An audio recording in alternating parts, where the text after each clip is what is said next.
જય હિન્દ અને જય શ્રી કૃષ્ણ મિત્રો, સ્વાગત છે બધાનું ગુજરાતી કિચનમાં। તો આજે આપણે લઈને આવ્યા છીએ ચના જોર ગરમની ભેળ। જો એના માટે છે ને એક બાઉલ લીધું છે મેં, ડુંગળી અને ટમેટું લઈ લીધું છે। આપણે ઠેલાવાળા કહીએ ને એના પાસે જે આપણે ચના જોર ગરમની ભેળ ખાઈએ છીએ ને, જો ચના જોર ગરમ બરાબર, એના માટે જો ટમેટું કટ કરી લીધું છે મેં, એના નાના નાના ટુકડા કરી લીધા છે બરાબર। હવે ડુંગળીને આપણે કટ કરી લેશું અને એના પણ નાના નાના ટુકડા કરી લેશું। નાનું કટિંગ કરવાનું છે એકદમ સરસ, એટલે આપણે એકદમ ઠેલેવાળા હોય ને જે રેકડીવાળા જે બનાવે છે ચના જોર ગરમની ભેળ, એના જેવો ટેસ્ટ આવશે એકદમ સરસ બરાબર। તમે જુઓ, ડુંગળી કટ કરી લીધી છે, ટમેટું કટ કરી લીધું છે। હું અત્યારે છે ને એક બાઉલમાં બનાવીને બતાવું છું। જો તમારે એના જેવો ટેસ્ટ જોતો હોય ને એના જેવી આમ વાઇબ જોતી હોય ને મિત્રો, તો તમે કાગળમાં પણ બનાવી શકો છો બરાબર, કાગળનો કોન કરીને પણ ખાઈ શકો છો।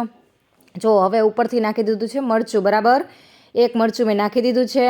અને હવે મારે ઘરમાં હતી તાલાળાની કેરી ખાટી બરાબર, તો મેં કાચી કેરી લઈ લીધી છે।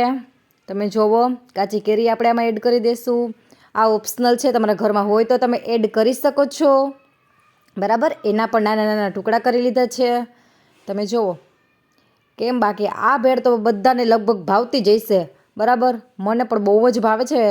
હવે આપણે ઉપરથી નાખી દઈશું નિમક બરાબર, સ્વાદ મુજબ નિમક નાખી દેવાનું છે। ત્યારબાદ ધાણા જીરું પાવડર અને ચટણી પાવડર બે એડ કરી દેવાના છે બરાબર। ચટણી અને ધાણા જીરું એડ કર્યા પછી આપણે નાખી દઈશું ચણા જોરનું પેકેટ, જે બજારમાં અવેલેબલ આરામથી મળી જાય છે। તમે જુઓ, ચના જોર ગરમનું પેકેટ છે ત્યાર ચના જોર બરાબર, મેં એ નાખી દીધા છે। મારે 2 જણા માટે બનાવવું હતું તો મેં આટલી ક્વોન્ટિટીમાં બનાવ્યું છે બરાબર। તમે કોન કરીને પણ બનાવી શકો છો, તો એકદમ આપણે બહાર ખાઈએ ને ઠેલેવાળી એવી ફીલ આવશે। તમે જુઓ, હવે ઉપરથી આપણે મેં લીંબુ નાખી દીધું છે બરાબર। અને હવે મારા ઘરમાં ચાલાની જંજીરા હતી, તેનો ટેસ્ટ ખૂબ જ સરસ આવે છે, તમે કોઈ પણ જંજીરા નાખી શકો છો। ઉપરથી જંજીરા એડ કરી દીધી છે અને હવે ઉપરથી આપણે ધાણા ભાજી એડ કરી દઈશું બરાબર। અને હવે એકદમ સરસ હલાવી અને આપણી તૈયાર છે ચના જોર ગરમની ભેળ। તો આવી જાઓ બધા મિત્રો, ખાવા પહોંચી જ જાઓ। ચલો, તમને મારો વિડીયો ગમ્યો હોય ને તો મારી ચેનલને લાઈક સબસ્ક્રાઈબ જરૂર કરજો મિત્રો।